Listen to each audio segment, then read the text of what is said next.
20 cars at once. The following morning, Sunday, they were 11 at 9. Where are they at? Down the road? On the dirt road? Yeah, right beside the parking lot, that's right. Oh, wow. You mean, this is the first parking lot on the, as you're coming in on the left? This parking. Like past One on the Camp left is, Way down. the one on the left is Jackson Ski Training Foundation. Yeah. That's not even the town property. Okay. That's something like So that. you're talking about going down? When you go up to campground, Right. and you take a right, Wow, and then wow. When was that? this November Sunday, 4th? this Saturday. We had all this been put in. You've got the That's the gate. kind of use that's happening now. Where's the gate? The gate has been moved. It has been moved from about where this car is up to It's the the actual. library is having their strategic planning Wow. meeting. Oh, Where's all these Yeah. coming from? it's like backing up. It's a combination. They're all here, they had an issue with you. I looked in, I was like, A lot of people go up there and run out. Yeah, it's happening today. A lot of walkers, which is, walking actually goes on to like National Forest Line. And then you have people who are hiking up to Carter Notch Yeah. from this side as opposed to Yeah, Route 60. taking a ride on the trail. 10 minutes early. Wow. I use 11 minutes. Ken, this is crazy because I've been up to Prospect Park a couple times in the past 2 weeks and I had hardly seen anyone. And I just obviously have gotten lucky because this is nuts. Yeah. There were 20 cars up there on Saturday, and when I went up Sunday morning to put the sign in, there were 11 at 9 o'clock in the morning. That's after daylight savings time. Wow. Wow. But that's a weekend. If you went up during the weekday, Yeah, Yeah, I was up there on a weekday. yeah. and I understand this past weekend that even Iron Mountain was mobbed. That's a tricky place to get mobbed, not a lot of place to move around. They were parked down where, All the way you know down. where the gate is at the bottom of the hill? Oh, This is- yeah. Somebody told me this. I didn't go up to see or observe it. Like the low gate, the one like just So you below walk like the up the Burketts. hill. But I think, I mean, I like to sometimes just hike up the road and then do. Yeah, yeah. anyways, but, It's not a sin. We want to see people get outdoors. Right. Yeah, yeah. But I was surprised when I was up there on Saturday. Maybe people just aren't carpooling. Almost every car up there on Saturday, not all, was Massachusetts, Rhode Island, Connecticut. I actually asked a couple of people, how did you hear about this? I was just friendly, curious, word of mouth. Huh. You know, I come up, I stay with friends. Yeah. It is a gem. Yeah.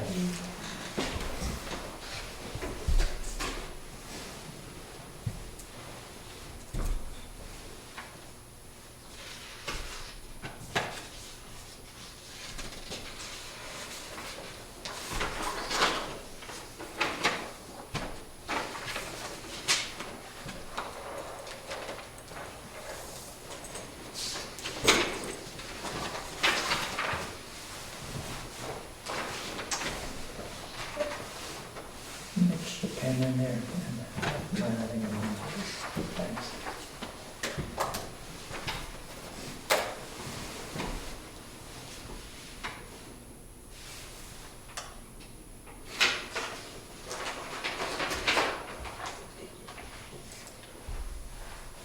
So, this is my first preparing of the minutes, Oh, should have guessed. Did a wonderful job. so, You should do it all the time. It's really kind. Yeah, it's really good. It's very kind. Lots of thank yous. I'm sorry. Are there meeting minutes? Okay. You said please and thank you. I almost let the robot do it, but, Oh, you got deep chapters.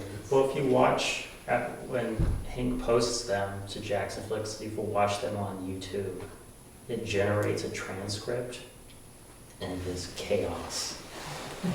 Yeah, not for long. They'll get it figured out. They'll be replaced that. I hope so.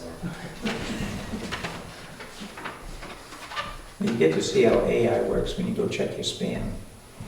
Yeah, Some of the stuff it throws in the spam yeah. shouldn't go there. I mean, stuff from Julie goes to spam all the time. Well, I think a lot of times if it's a mass mailing, that's the first cut, I think, that the program is using. Hmm.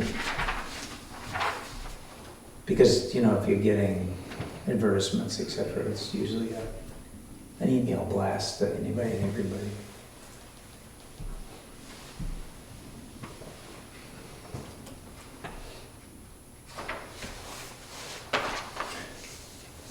I like that. The wetlands one. Yeah. He disagreed with our analysis and submitted the permit directly.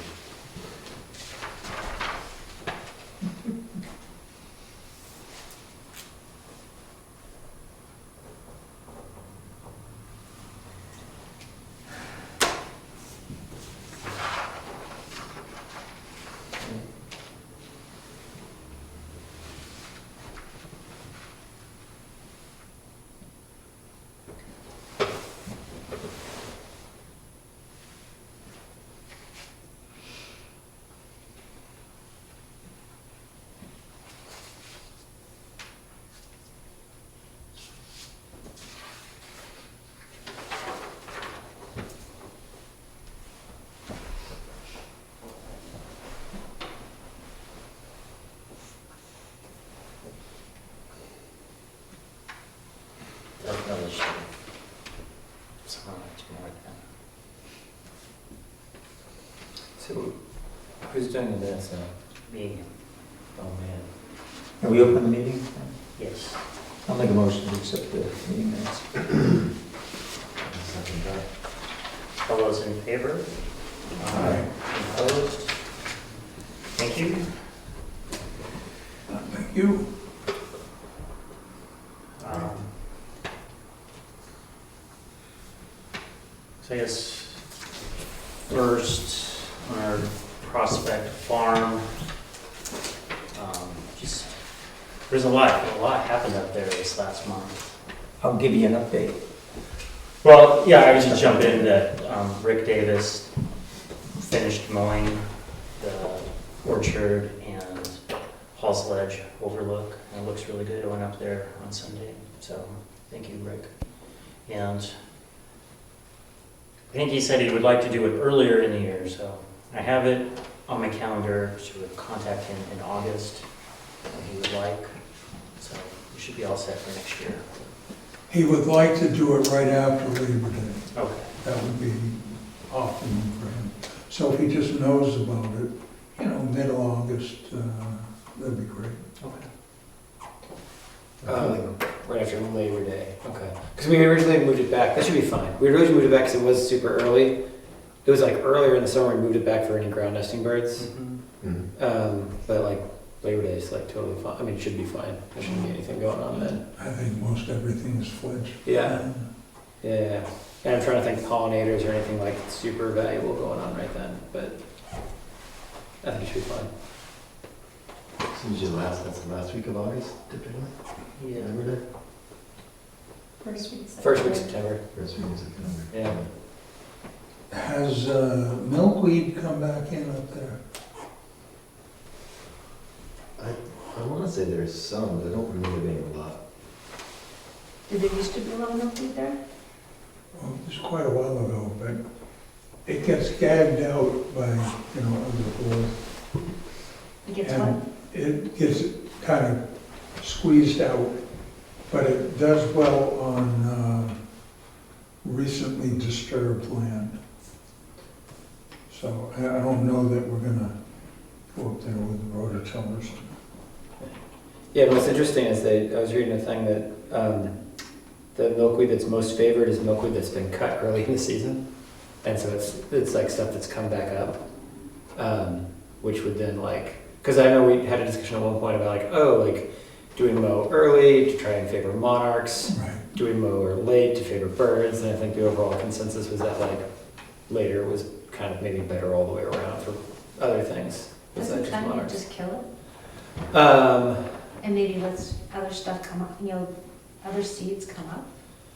I gotta think about this for a second. I know when we went to the workshop, the guy talked about like, oh no, it's like not, it's like Not the old milkweed, but like newer milkweed after it's been cut. Which may be. Let me think about this for a minute. It Yeah, doesn't, it may just when let you other cut- seeds come up. Yeah, maybe that's what, yeah, because it's not gonna It like, doesn't kill the plant just gets shortened Yeah. and grows off of what was cut.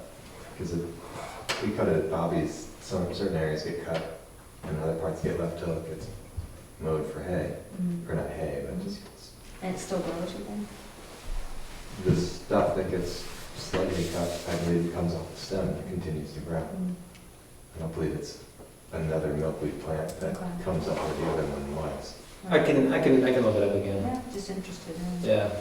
Oh, I'm like almost positive that when I read it, it was, the guy was saying like, oh, if you mow like real early, that's like almost better than not mowing at all. But this I've is seen them specific, on- this is specific for milkweed and larks. Yeah, I've seen them on all varieties up there, because we Mhm. keep a pretty good eye on them on our population up in our field. Okay. Well, that's something to keep in mind on our timing. Yeah. Ken? Yeah, Jackson Ski Touring Foundation took an excavator up on the road that goes from the gate up to Hall's Ledge. That was eroding out pretty badly. So that they did go through, they put in some drainage ditches because what's happening is those drainages, when the water bars had all filled in, of course, the water was now running right down the ruts there. And that's just the upper picture that you have here. So they redid some of the water bars that were pretty well shot, and they did some ditching up there. I also met with Gary Allen up there about converting the stump dump into a parking lot. And the problem that where the gate formerly was, if you remember, right after was a culvert that was blown out. Gary correctly said that the town couldn't do anything because it was a Class 6 road. However, that is incorrect, because that is not a town road. It turns out, and I had a conversation with Jim Ennis from the Saco District, that is actually a Forest Service road. It is on town land. That is the Boggy Brook Road. Similar to when you go up to, where the Orchard Trail goes off to the left, that spur road out is a Forest Service road that was made in agreement with the town. I had nothing to do with it, but Jim informed me that any changes on the Forest Service road actually had to get Forest Service approval. He gave approval because Jackson had the excavator up there, and Jackson also on the Forest Service lands has a special use permit that allows them to fix up trails. So Jackson replaced the culvert up there. Jackson Ski Touring or Jackson Town? Jackson Ski Touring Okay. replaced it. I also asked Jim, if you know when you go out Bog Brook, there's a borrow pit on the left. It's at the height before you drop down to the brook. And Jim thought there would not be a problem if the town took some of that fill to use to cover the parking lot. I actually parked up there on Saturday. You can drive in and park there at this point in time.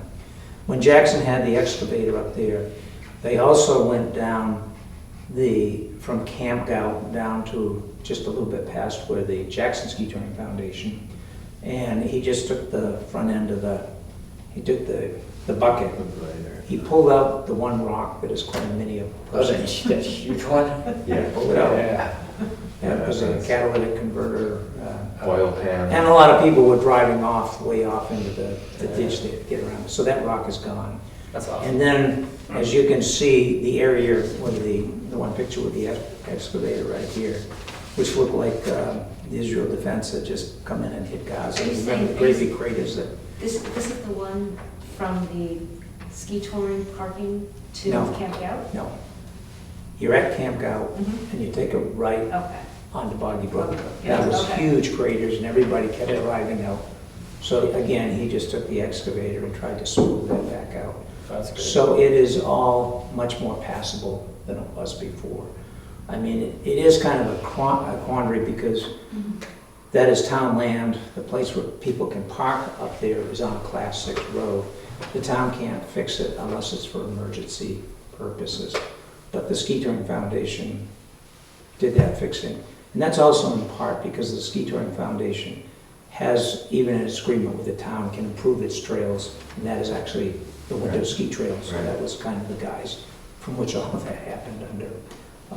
And Jim Ennis from SACA was very helpful because the Ski Touring Foundation had the excavator up there, and he had to have a person run out on site quick, and Jackson had a culvert, and they had a culvert, so we mixed the two. The Ski Touring Foundation had a culvert, and Jim Ennis got a culvert as well, so we put that in to replace that one culvert that was blown out.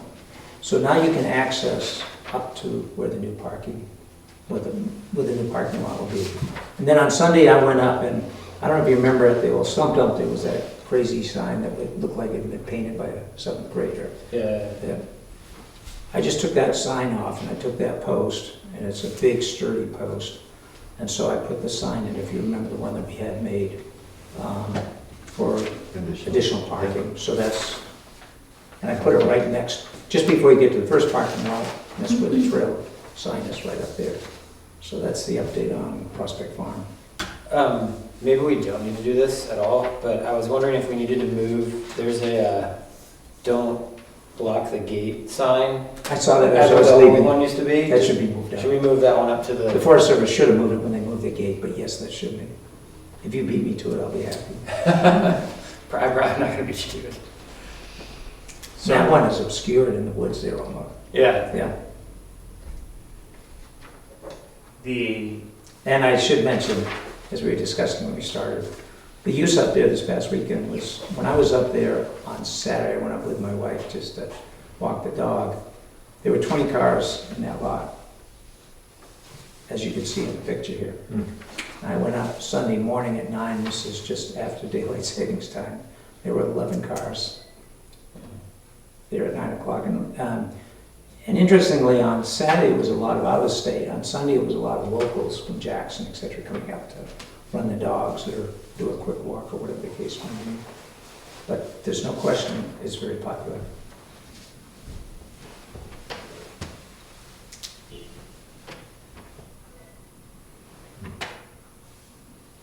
Build it and they will come. Yeah. Did it seem like people were using the winter lot, or were they all just parked down at the end? Which, Was anyone, were they using the winter lot as well, the Valentine lot? almost all of these cars were, there was like one, I mean, if people are going up like Marsh Brook or something, they park in that one. Most people during the summer are parking in the summer parking lot. I would, this is just nonsense numbers, but I would say it's, when I'm up there, there's probably 3 to 1, that is 3 in the upper town parking lot, and there's always one down there. Yeah, I mean, you never know if someone is doing a group hike into Carter.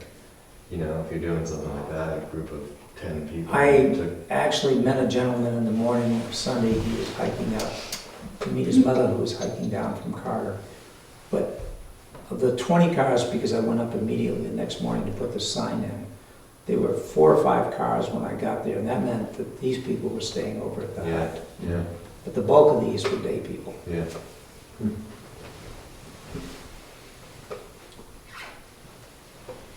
And when I went out with my wife on Boggy Brook and came back, I met very few people, which meant those people had gone to Hall's Ledge.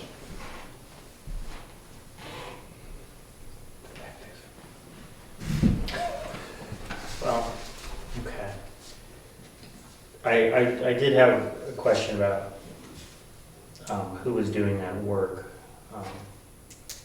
along there.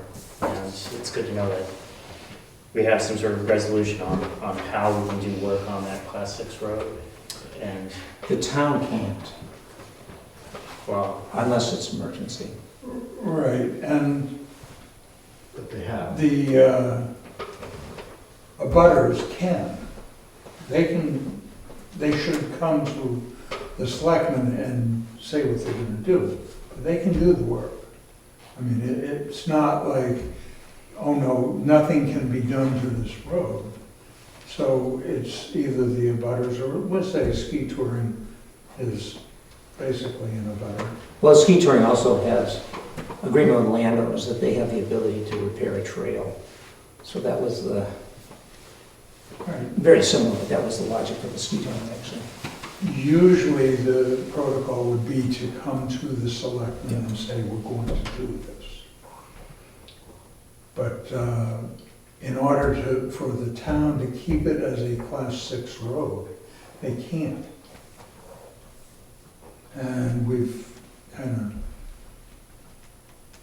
not weaseled it, but there is reason for life safety to keep that right-of-way open. Right. They have maintained it. And they do. Yeah, right. we see it, just, it wasn't, didn't feel it's life safety yet. Yeah, it's just that you don't want to, it's not as much up there, but say Green Hill, Yeah. where there are residents, and they're just gonna say, oh, we can't get up there from April till June. And it's like, okay, you chose to live up there, you know. I notice, oh, well, that's for another planning board. It just keeps the liability away from the town. Hmm. I did, actually, one other thing. When I was talking with Gary, he said his budget is shot because of all the rain and work. He doesn't have any money in his budget to put gravel down. He'll have to take a look at that material in the Forest Service pit. It is pretty fine material. You wouldn't want to probably use it on the road because it would wash pretty quick. My guess is it's okay on the stump dump converted to parking lot because that's pretty flat. But if Gary decides that's not the material, and he didn't think he'd be able to do that work until the spring, which is not a big deal. So I say you can actually park up there right now. But if he has to buy some gravel, then we'd have to look at using the Baker Fund to pay for it.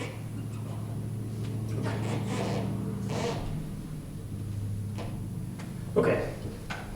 Oh, it was just in the minutes as well, just thank you Ski Touring. That was a lot of work, so let's get that in minutes. Thank you to them. Are they gonna be doing more work out Boggy Brook? The equipment's still parked there, so. I think he was gonna go out a little bit further, but I know that we're running behind schedule on a lot of other work. You know, if he does, he's just gonna go out and do it quick and come back. Because to operate the excavator is expensive, right, from the word go. Okay. And Ski Touring will be rebuilding the Kellogg Trail to get it up away from the Ellis. And we finally I got the Ski Touring through all the Northern Borders grant that they got, which is a hassle. Even after you get the grant, you have to go through about 30, 40 different steps before you finally get an okay to use the money. But Ski Touring now has that okay, so they'll be shifting over into that project. Okay. Be careful of getting a federal grant. You're smiling. So just the section that parallels the river. Yeah, obviously we're getting off topic, but when you remember where the old Dana Place crossing is? Yeah. It's basically, if you continued along and then you had a bridge and the river, the Ellis comes down and it hits a piece of bedrock and takes a 90-degree turn. And that was backing up and that bridge is ready to fall in. Mm-hmm. And then actually move off Forest Service land there onto Dana Place land again. And then after you start going up the Kellogg, the steep section, you get back onto Forest Service. This is going to move it up higher. It still will have 4 stream crossings, Mm-hmm. but we'll pull it away from the river because a lot of the Ellis is constantly being moved Oh, yeah. back because of the erosion problems, yeah. I'll take a look. That's not gonna be a cheap piece of work. Does anyone else have anything for Prospect? Okay.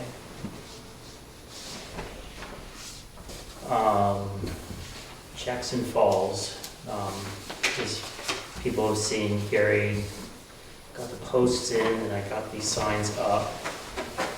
He left some of the posts long if we wanted to have variance on the heights of them. They're all mounted at exactly or around 5 feet off the ground. I think the visibility was good there.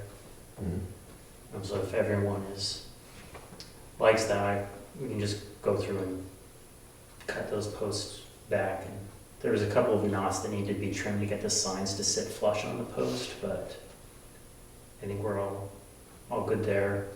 The remainder of the posts and the remainder of the signs have been moved into the garage, town garage. And Gary left along Valley Cross, did not put any of the signs that we had intended to there, but just, he dug the holes and put the metal post there. But after construction is done on the bridge, we'll go ahead and put the new signs there. We're just gonna cut a slight bevel. And I would suggest that you leave them like they are through the winter, because if a plow breaks one of those off at the bottom, you still have the remainder then to reuse. If you cut them off now, they'll be too short. Flip them over. So, I mean, that was a concern we had, is we may lose one or two. We'll find out this winter whether we do. And also, if the snowbank, if we have a snow year, the snowbank may be high enough, they would hide the signs. And I don't know in the winter if it's even an issue, but, you know, it kind of, if people keep seeing it, it reinforces it in their mind. Okay. I think the few that have exceptionally long posts are the ones closer to the parking area that are up high on the bank. Yeah, Yeah. yeah, those would be ready to whack. Okay. Do you have an electric chainsaw? I had to go. Yeah, we can figure it It's the out. way to go. Yeah, I just tuned They're it out. wonderful. Ready to go. I thought about doing it by hand, and like, well, if it was one or two, maybe. No, I have an electric chainsaw. You can just take them. Okay. So those are all set, and then, Thanks for picking those up and Putting them on, putting the signs on. yeah, I mean, putting the signs on was 20 minutes, so I don't think it was more of just getting the signs to Gary. But they're there now. They're there, they're They're up. there. They look good. It does look nice. Yeah, I think they look That's because you nice. had Caitlin there to get you the signs. Yeah, I go for it. So we'll just play that by ear, I suppose. And then the only other thing I had on there was Pam and I planted some additional ferns in that central island, and kind of looking at the traffic pattern and like just seeing the way that people move through the space and trying to find ways to direct them onto the rocks a little bit better. And I can hear people, you can just see when people are making a beeline to that upper section. And even though there's a nice pathway that comes down straight off of the handicap access parking, you can't see that pathway from below. And so I think you had mentioned having some fencing or something, just something Yeah. visibly to demarcate that there's a path so you can see it from below. Yeah, that's on my to-do list, but I think we'd be ending up doing this in the spring. But, Yeah. you know, if you get a post and you get like the yellow plastic chain or something, but that's, I know in Baxter, they actually just use string to keep people off the sedge meadows and places. It guides people. A small percentage still do what you don't want them to do, yes. But you end up getting the bulk of them going where you want them to. But I think you're gonna have to start using some sort of guidance, because people do wander there. Yeah, you need some serious fencing, I think. I Well- mean, even dogs, like you were saying, they just trashed one of the lower ones because they're repeatedly going over fencing and pulling, the dogs aren't pulling the fencing up and throwing it into the plot, but still, we're assuming it's dogs. So I think it just needs some more serious fencing in areas. But I won't be here for the next meeting, but the one after, I'll look up some prices as to what the, you know, that sort of approach. So that would be one solution. The other that we were looking at, if you can picture where the picnic table is now, there's a ledgy section that kind of is a step down, and there's a big boulder there. That would be a perfect place to have a set of 2 steps so that people could get immediately down onto the ledge around the picnic table, rather than what they're doing now is cutting around the island that we've built up. And if there could just be a very easily, visibly demarcated way to get to the falls without sort of meandering through where we've been planting, I think that might be a good. Do you mean just stones, like a stone steps? Yeah. Might Just- also give consideration to moving the memorial bench back off that rock. Number one is at high water, it's a trap for debris that comes down through, but it's also, I mean, a lot of people go out there, but it's attracting extra people. And as you know, when you walk out there, that's just a huge rooty section. And when I was down there, if you take a look at the big pine, that is where that pine is in rough shape. Right, I think it's, the roots. On the From the- island. yeah. I mean, it's still got some foliage, but it's pretty weak foliage, which means in the near future that tree's gonna die, which becomes, you could call it a hazard, but if it goes down, it'll probably fall into the river. You may want to take it down in advance, both for safety reasons. I mean, it's sad to take it out, but that tree is in tough shape. And it's a big tree. Yeah, there's a big tree. So you think that bench should just be gone from the island? I think it draws extra people out to it. And there's a whole route network that they're crossing. And of course, that's what's going to be the demise of the other trees around there is. And we can't put chips on those roots because every time it's high water, they're gone. Yeah, I don't think anybody ever gave permission for that bench to go out there. I think it just got put out there. Anybody, Brian, do you remember? I remember Phil Davies just I went think out it's there. chained down so it doesn't wash away. Phil did it. He drilled into the rock. Yeah, okay, you're in it. I don't think there was ever any permission. He just did it. Wow, those are the Those would be good old days. I think you can keep the bench. I just think we ought to go and take a look at it sometime. Yeah, Well, I think we the need more bench benches. was a donation, so It's it's gonna plastic. stay someplace. It's a plastic bench. Oh, It's plastic wood. Plastic wood. plastic, yeah, Yeah. Still it's plastic. yeah. Well, okay. But when you're out there, take a look at the big pine. Oh, well, yeah, Got I my know, I attention. know it's not looking good. One of several. Yeah, in fact, there's a number of trees in there that are. I have one. I checked with Jackson Ski Touring Foundation, and they do have some spare pieces of wood, so where the Jackson resident sign is, they do have material, and they'd be willing to make either 2 or 3 signs. I think we got 3 up there now, we probably need 2. However, I noticed that the sign is contradictory to the town ordinance. Because the town ordinance basically, and we'll have to bring this up with the selectmen, this says reserved parking, Jackson property owners only, permit required per order of the selectmen. Does not have the 2-hour limit on it. The ordinance says 2-hour, and it says Jackson residents only. And I think the selectmen agreed that it was unfair to taxpayers not to be able to have the same thing. But before I give the instructions to the sign maker at the Ski Touring Foundation, we need to straighten out, because are not ordinances passed by the town vote? Which means this is what the town voted, and then this is a selectman's order. I would guess that the ordinance supersedes the town order. I would think so. I think so, but Well, usually when you take a town. that is a good thing to straighten out, because the selectmen, having been voted but as representatives to the town, for the town, Yeah, maybe they did have the authority to go ahead and word it the way they did.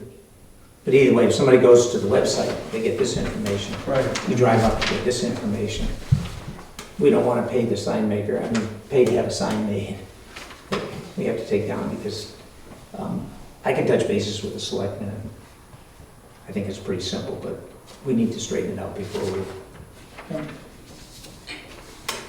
Okay. Just one question, I just thought about the other day when I was driving by there. Is the 2-hour parking window monitored? Is that- Yes. They do that in the summer, right? I was wondering about this, do you actually need to say that if you just say permit required? Well, I think you want to inform people that there is a 2-hour limit. That holds for the Jackson residents as well as any visitor. Yeah. And that's in the ordinance. So I was just thinking though, if you just say permit required, do you have to say if it's property owners or Jackson residents? Because they're gonna come to the town and have to prove what they have to prove to get a permit. I will work with the selectmen to see if we can come up with the proper, but my guess is you may have to vote to change the ordinance before you can have the sign made. I think it feels like it has more teeth if it says that permit required. Seems like it, I mean, I know what that means, but I see people park there. Well, yeah, they park there no matter what you say. Yeah. And maybe Dick is right, the selectmen can override an ordinance. I'm not sure whether that's correct or not, because it is kind of odd. Because otherwise, I don't think they're gonna override it, it's just the wording of it. yeah. Well, And the property owning a park was actually slapped on, it's not actually part of the original sign, it's like a piece of paper that was yeah, put onto it. I'll talk to the selectmen. that was after their initial, the pushback that they got, so. And why they had asked about getting a sign, Yeah. a more professional looking sign, so.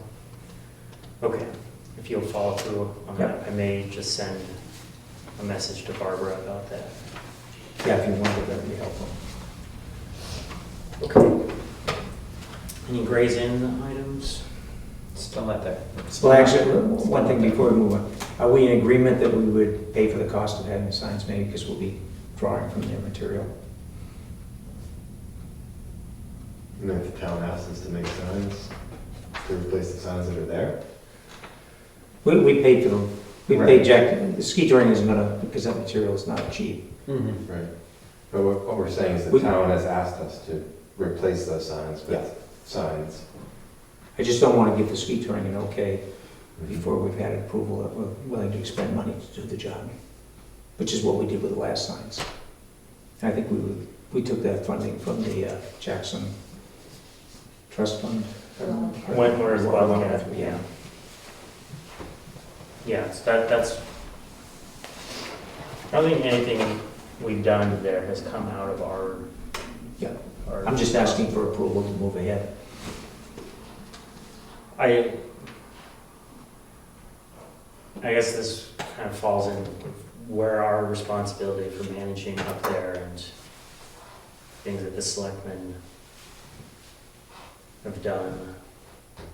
I guess we did theoretically vote in the resident parking, although that happened at town meeting, so.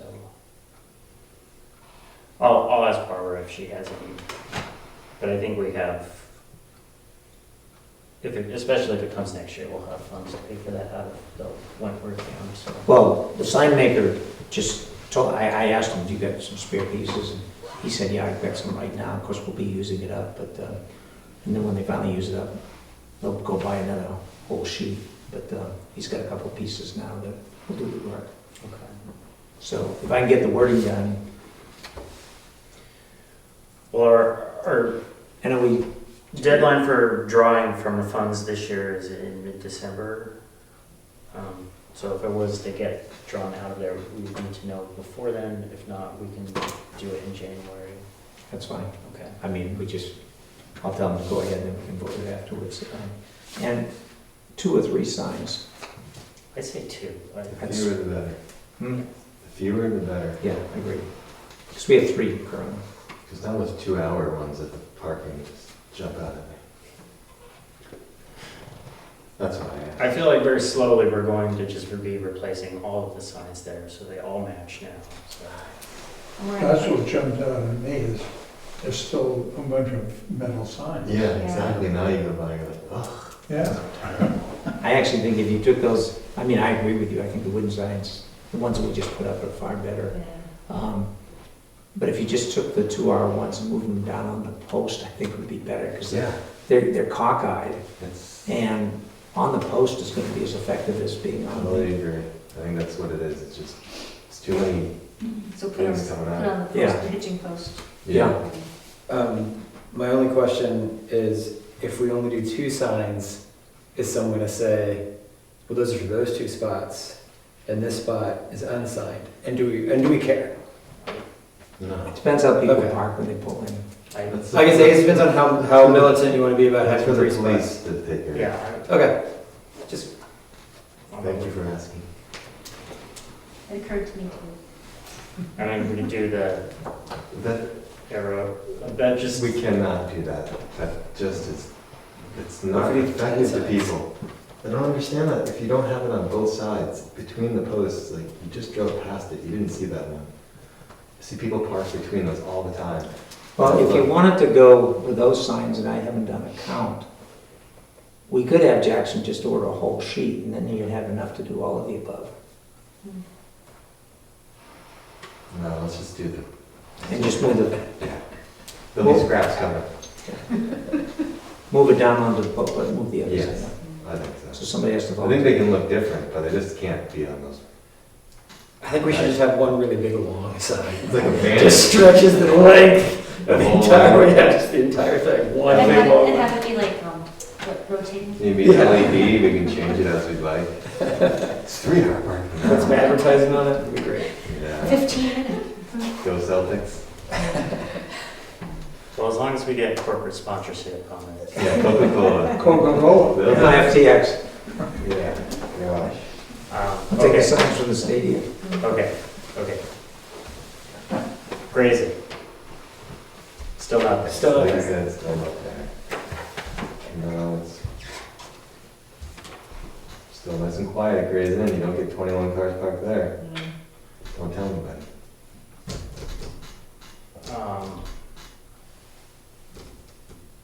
Are you, I guess, moving on to community garden, are you all wrapped up for the season, basically, Yeah. winterized and? Yeah, the water's been turned off and the pipes have been blown out and people are, gradually cleaning up their plots, although some people are still harvesting, so, kind of cool. Nice job. I would say the only thing I'd be concerned about was the irrigation system getting blown out, because I had to do that this weekend, because I forgot to do it last year, and Things got, blew a pipe up, so, Yeah. yeah, that's good. apparently they have somebody who does everything now. They do the library, the town, that walk out there, and so, it's kind of nice. It was surprising when it happened, though, I'm like, huh, look at that. Because you don't know when it's gonna happen. So end of September. Okay, excellent.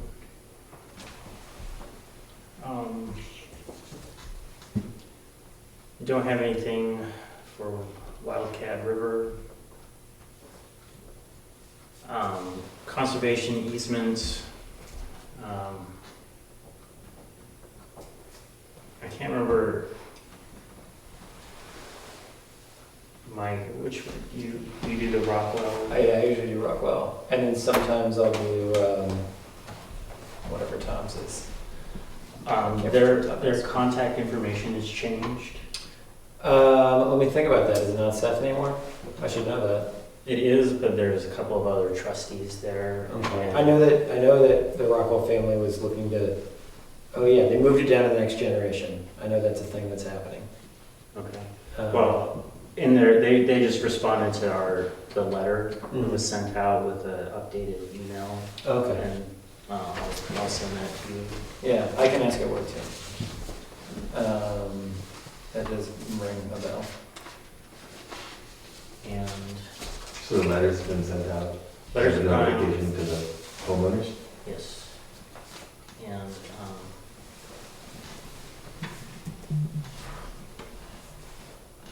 I went out on Saturday and did my walk, which was But and if anyone has any questions on how to log into the Spinners thing, I'll send, I guess I'll just send that out again with how to do that. So, we did have one thing that came through for wetlands, which was the notice from the state of the refile of the permit that we reviewed for Maloon Road.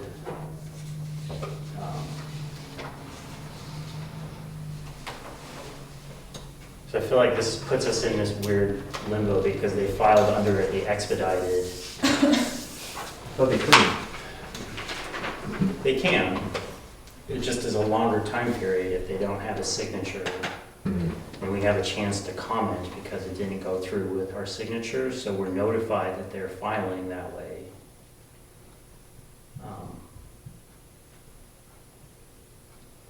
And I don't know if, I guess that's They're not changing anything. correct. So did you actually say what the issue, what the problems were that you noted?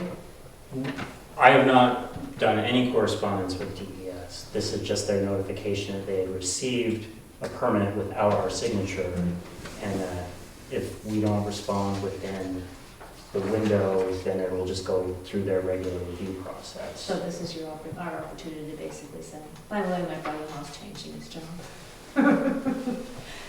He's no longer gonna be the wetlands specialist for this area. He's gonna be making policy for climate change in New Hampshire.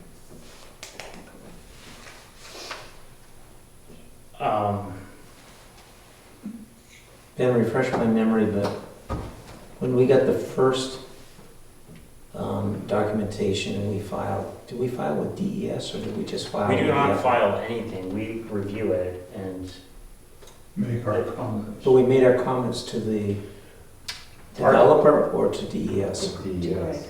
No, I thought it was to Greg, it right? was, the only thing that we give to DES is our signature. But since they're asking For for comments. comment on it, because it did not, Get our we signature. can tell them why we didn't. I would suggest that's what we do, just for continuity, unless we've learned something new since then. He is not, he filed the same permit, so it was no changes to that. So I'll just draft that and send that to DES. What exactly were you drafting? Just that we denied it, we reviewed it and didn't find that it met our standards. Right. So we don't say specifically why. It just says, however, the application is missing one or both of the following: a signed statement from the Municipal Conservation Commission or local governing body certifying that they have reviewed the application and do not require additional time for investigation or comment. So we can comment. And going, I guess, going forward on wetlands business, and things I've reviewed is that if we're more active, if we commonly take positions or sending letters to DES, like if that's something we should do going forward on every permit we get, or since for the most part we're approving permits, then do we need to file that additional step as a matter of process? And I think with the rule update, I guess if we're gonna jump over that, we can leave that. And then I think, and I'm just reading this real quick, but it says, do not require additional time for investigation and comment. So I think what you'd be doing is just filing with DES that we did review it, we did not sign it, and we did not sign it for the following reasons. And stop right there. Mm-hmm. Yeah, I guess that's where Greg, we had a disagreement on his design, and we'll let the state solve that, because the one issuing the permit, so. Mhm. um, So that was the only thing that came up, and that just came in, well, I just got that today, so.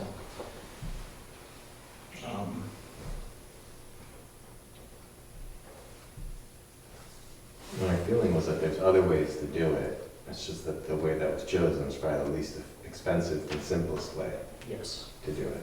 yes. Right, and typically if they find there's another way to access that, regardless of cost, they might suggest, well, you could do this. We see how you chose to do it, but we Or to recommend. let the water move down and not constrict it, run it through a Mhm. single culvert and dump it on the neighbors downstream. Right. Yes.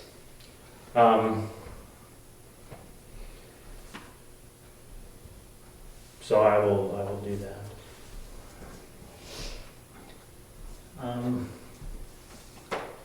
Dundee Community Forest Management Committee meeting, December 4th. Is that why you're here? It's one of the reasons I'm here. Exciting Jackson Yeah. evening.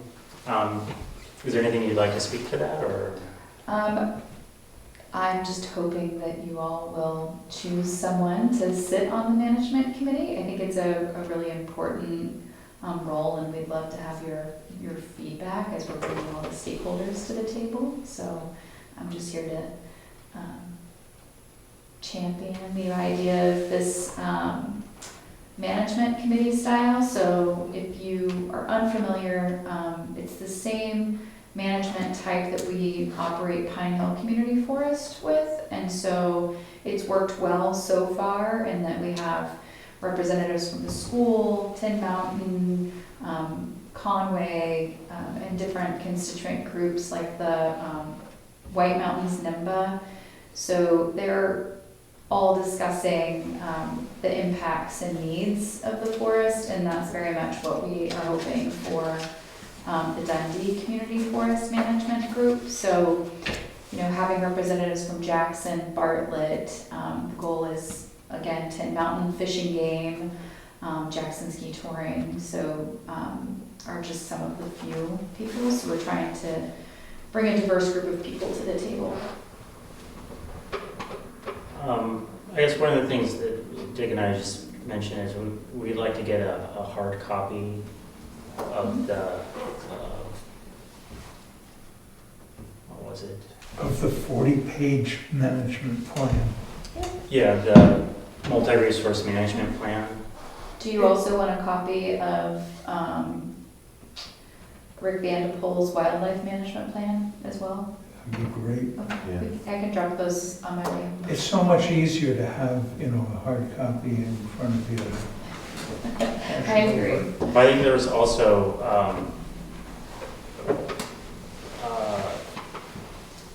maps that were listed in the appendix that are not in the PDF, Okay. so, I'll check with Mike and see if we can't get those too. okay. You're running off the hard copy PDF is easier to print the maps. That's much. Yeah, I think it was mainly the maps. I was able to read all of this, but the maps were not included. But Okay. that was a very thorough document. And What kind of time commitment? Like, what's the typical schedule that you guys typically?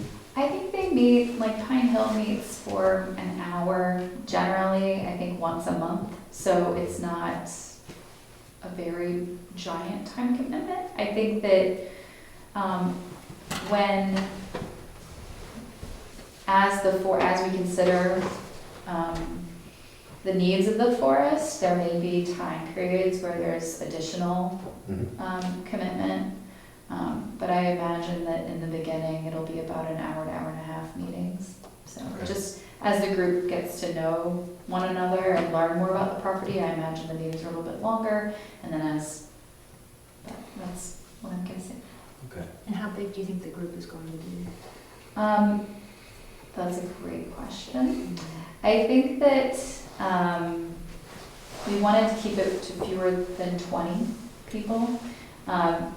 In both Jackson and Bartlett, we've each invited a select board member and a member of the Conservation Commission, so that's, 4 people right off the top. So we wanted it to be big enough to represent different groups, but not so big that it would be unwieldy. Will you have a staff person who's managing that group and then Yes, compiling and writing the final document? yes. Mhm. Indeed. Well, our meeting next month is on that Monday, so we Oh. may either choose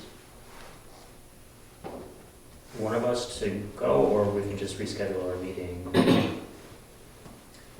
I'm gonna have to, it's looking like I'm going to be the Tin Mountain representative, Okay. so I'm gonna be at the meeting. I think it'd be nice if it wasn't, I think it'd be nice to have another voice, like maybe someone else here represent the town of Jackson, but I mean, I can do that as well. I just think so it's not just me, I don't know.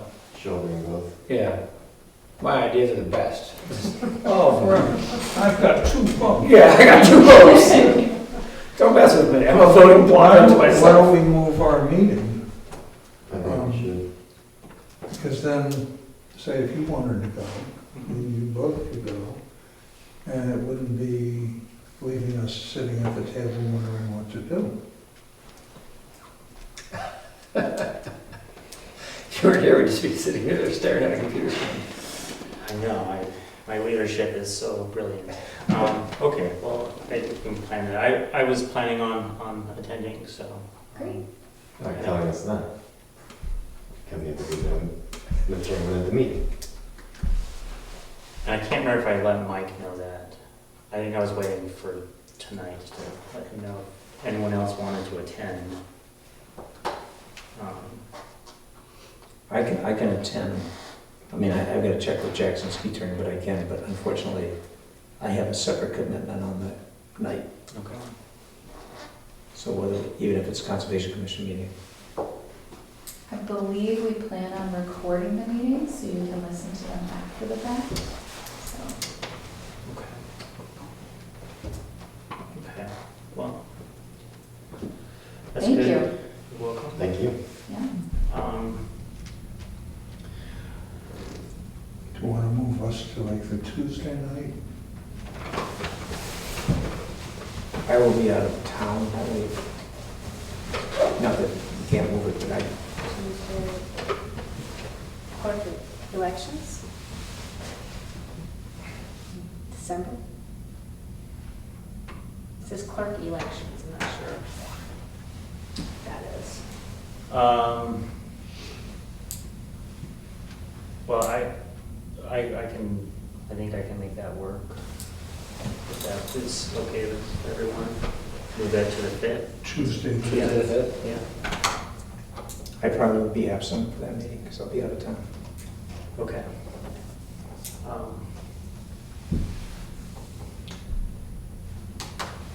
So the next item, we received a request to send a letter of support for a FEMA Building Resilient Communities grant for culvert modernization.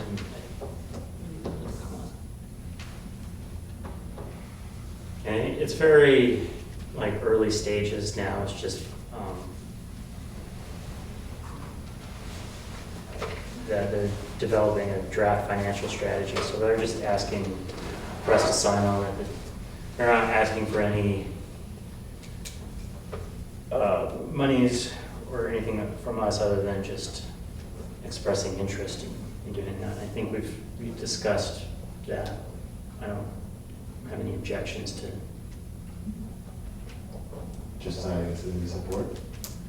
I think that's something that Gary Allen has kind of been working on his own, of getting what the town's needs are. So I think that would we've already hit the ground running there. So Yeah, I think it's great. Undersized culvert replacements, kind of ridiculous. Expensive, but they're gonna have to catch up yet. okay. Do we need to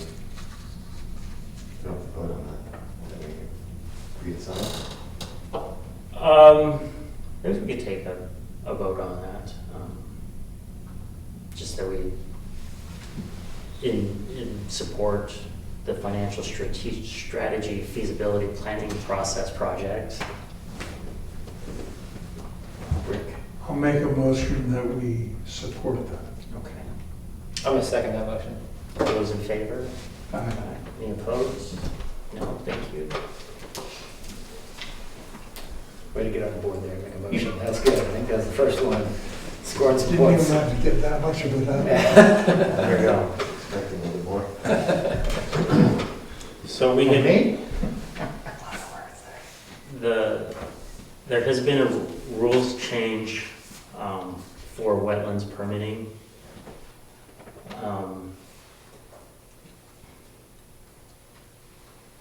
It mostly impacts definitions and a mitigation hierarchy rule. The thing that impacts us the most is for permits by notification. Applicants are strongly encouraged to submit permits to us so that we can sign them, and if they don't have to, but if they do, their permits are reviewed within 25 days, and if not, it goes on to their longer wait time schedule. That's the bulk of the rule change. There's some definitional changes for minimum impact projects, which I guess is just more and more bypassing town input into projects. So, and since we don't have a process, I guess it doesn't really impact how we've been reviewing projects, so, You're simplifying the process as a whole, yes. so making it easier. Just like shortening the forms from 10 to 7 pages, and the number of stream crossings and the impacted stream banks. I guess one that would impact, like something that we're talking about, minimum impact single lot residential driveways are getting less scrutiny. So, Which is what we just commented on. It's just so stupid when you yes, think about it. so, Excessive, increased rainfall and yes.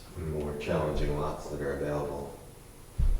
So applicants are strongly encouraged to engage with us. They are not required to, which is the bulk of the rule change.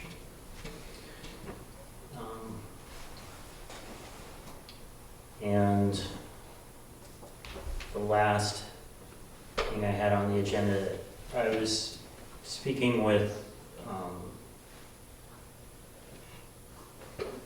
Steve Frackleton, who's on the Bartlett Conservation Commission, and he's been working with Jackson Ski Touring and Upper Saco Valley Land Trust in removing plants at the old Pinkham Farm property, what exactly are the boundaries of that? It's like the wave, right? Isn't that what's And the old Kendall property? It's everything on the wave. It goes down and it hits the golf course, so it includes not only the fire pond, but it also includes the beaver pond that's below it.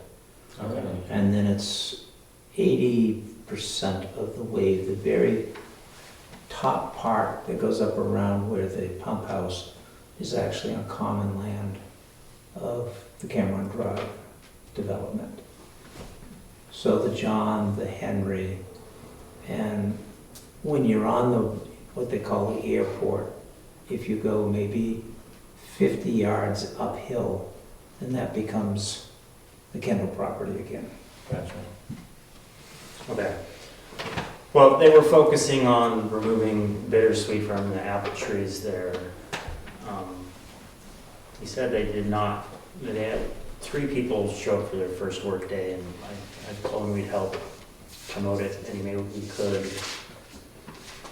And Where was it posted? The meeting?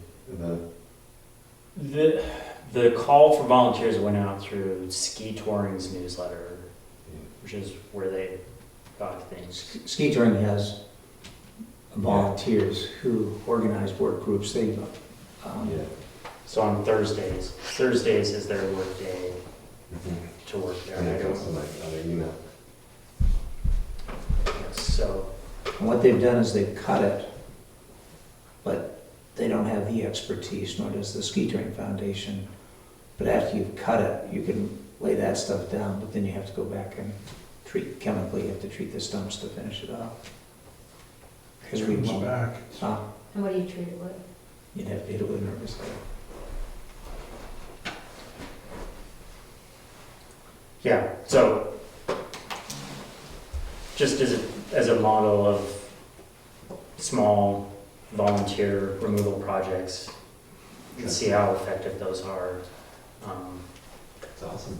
I think what they've done is help prolong the saving of the apple trees, et cetera, but they have not, Yeah, I mean, it's no different than going and cutting knotweed down. yeah. It'll be bad. Uh,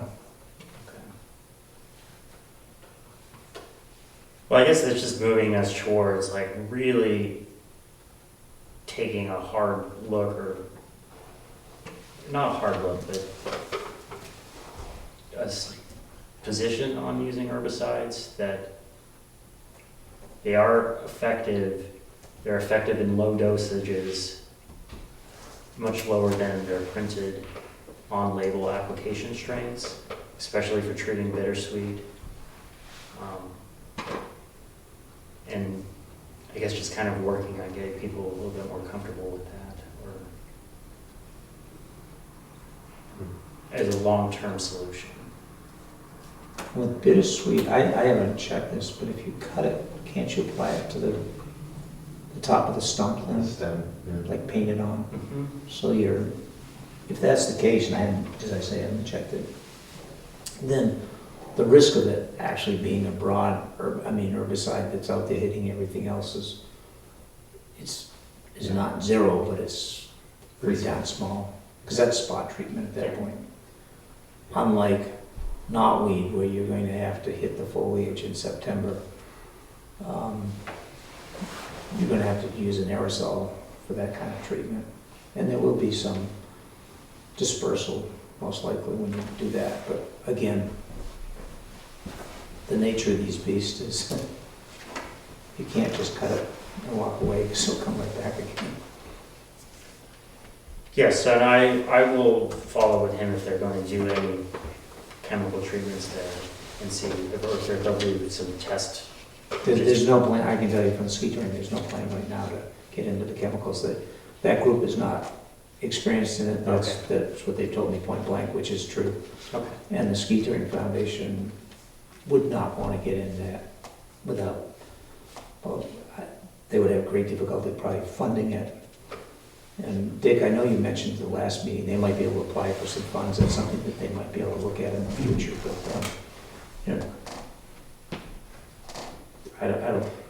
on the board of the Jackson Ski Touring Foundation, I'd be nervous of just telling volunteers to go get herbicides and, Start injecting.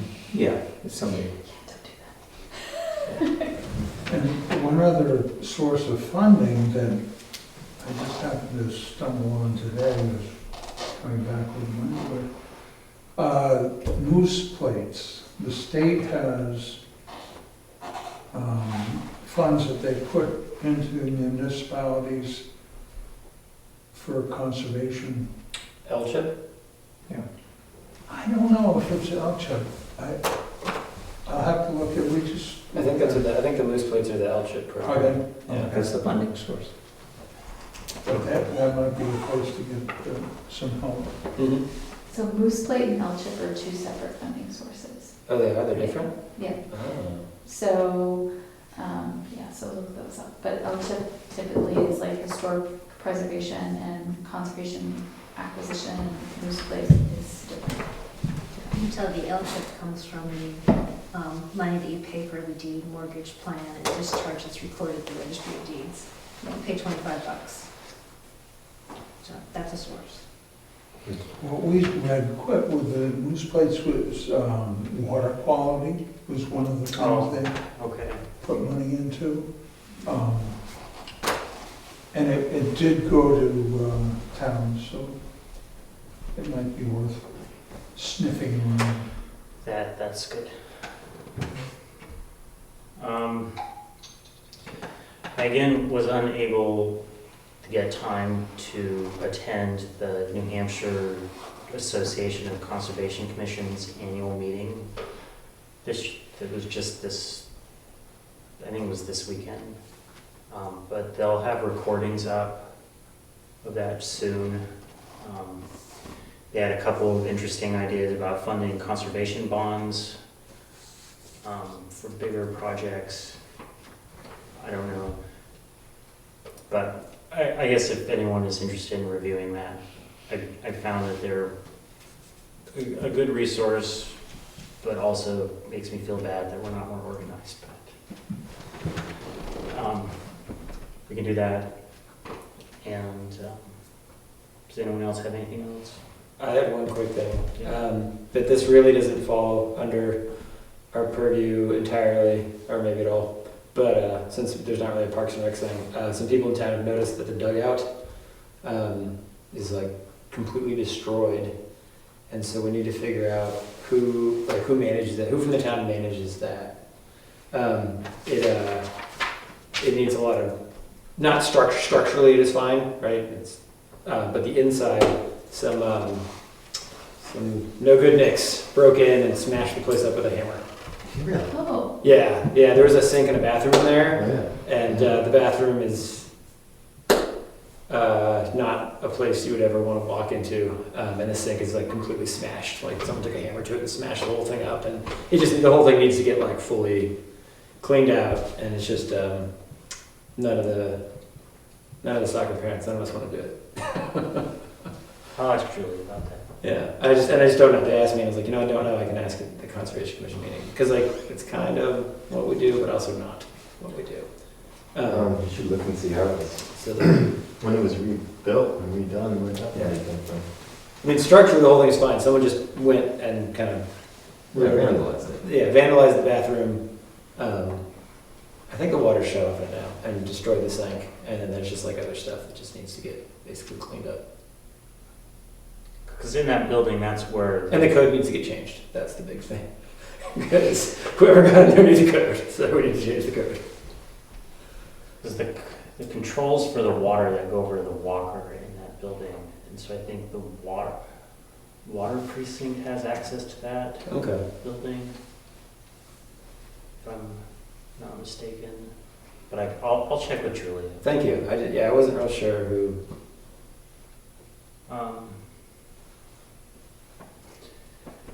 And I guess as we're coming up on the end of the year and I have to prepare our report and just thinking about kind of goals and objectives we want to have for next year. And I think, the invasive management is one of them, getting a water testing program for the wildcat is one of them. And I think we're gonna put together, and I'm slowly grinding away at it, getting an overall management plan for the falls, similar to what we did with Prospect Park. Correct. We're still kind of, the town selectmen are changing the signing and we're doing our stuff. And it would be nice to get a coordinated plan out there. And also, just going back and understanding the do's and don'ts as to how that land was donated, what can be done, what can't be done.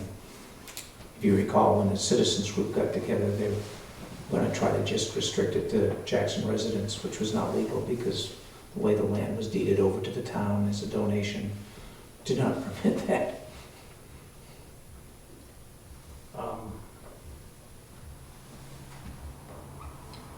We've talked a little bit about the Lions parcel. Well, I was gonna have a question for Jen, and then which is related to the Lions property. When the Dundee went through, the Beals kept a lot for themselves, is that correct? oh, you're asking me to dig deep here. And the only reasons I ask this, and you may not know that, but if it was in current use, and they pulled it out because it was less than 10 acres and a building lot for them in the future, then a current use fee would be required, and we would get 50% of it into the fund that we would look at relative to the Lions property. I'll look into that. Yeah. And get an answer for you. Because the town of Jackson has towns can vote on how the current use fee comes in. The town of Jackson has half going to the Conservation Commission for like land acquisitions, etc. Other towns have taken 100% to the Conservation Commissions, other towns have kept all of it, but Jackson, I know, is 50-50, which is how we have that one fund. It is funded through the lands that are pulled out of current use in the county. Are you asking about the Ham House? No, Oh. I had been told, and that's the reason I asked the question. Yeah, When you start up Dundee, you have the first house on the left, which is up on the bluff, and then you have the field. on the map. Can I look at that? I like My this. map. phone. I'm in the conservation land, I try and figure it out. Let's see, here's Double Head. It would be right in here. Because this is the trails out. So you're talking about the meadow that's right here? Yes, correct. That's, we retain the meadow. Okay, So this is owned by Land the Trust. whole meadow, Mm-hmm, yep. because, The part of it, like half of it, I'll double check, but that's what I understand to be true. Yeah. So, yeah. because Rumor had told me, and that's what I was just trying to confirm, that they had retained something for themselves. I thought I'll so, double too. check, I'll look at my Huh? notes, but I thought don't, so too. Yeah, but that piece in particular, I don't believe is yeah, that. So I'll, because the parcel was in current use, was it not before? I believe so. Yeah, But I'll double Yeah. check my information. I did not bring my phone, it has my handy app, so I don't wanna speak out of turn. I need it laminated. Yeah, so I think that's been kicking around, I just didn't want that to get, if we can make moves on that, does somebody know him? he attended a meeting Way back, way back. Right. and, I Who? don't, Lions, Fran. Fran, I talked to him not long ago. because he goes south during the winter, at least he used to, right? He still does. But somebody ought to approach him, Yeah, I mean, I'll go to his office. and just ask him whether he has any interest. I mean, it's, Or what could make him interested? Yeah, he was very generous. I had a couple questions for him. He was very generous at answering some questions I had. I feel like we had a good dialogue. I'd be happy to go over it. I would suggest that, do that, and then put up priorities, because if he's not interested, there's no sense in kind of making the public think. I mean, I think at some point, he may change his mind 2, 3, 4 years out, but relative to next year, let's find out whether he has any interest. If he does, and that was in our prospect management plan, was Mhm. to approach him, so it's just fulfilling some of the stuff in there. But if you could, Yeah, I'm in the lower Bartlett Water. yeah, just ask him a if bit. he has any interest, because the Conservation Commission, if he does, Conservation Commission be interested in, building on the Prospect Farm. Not a Of problem. course, it'd be public dollars, so it has to be fair market value. anything else from the floor? Hank? One of these days, there'll be one. I know, one of these One of these days. we can offer Okay. something. I make a motion to So we, get on the meeting, Is there a second? adjourn. I'll second that. Okay, all in favor? Aye. Aye. Opposed? Thank you very much. Thank you, Ben. Thank you.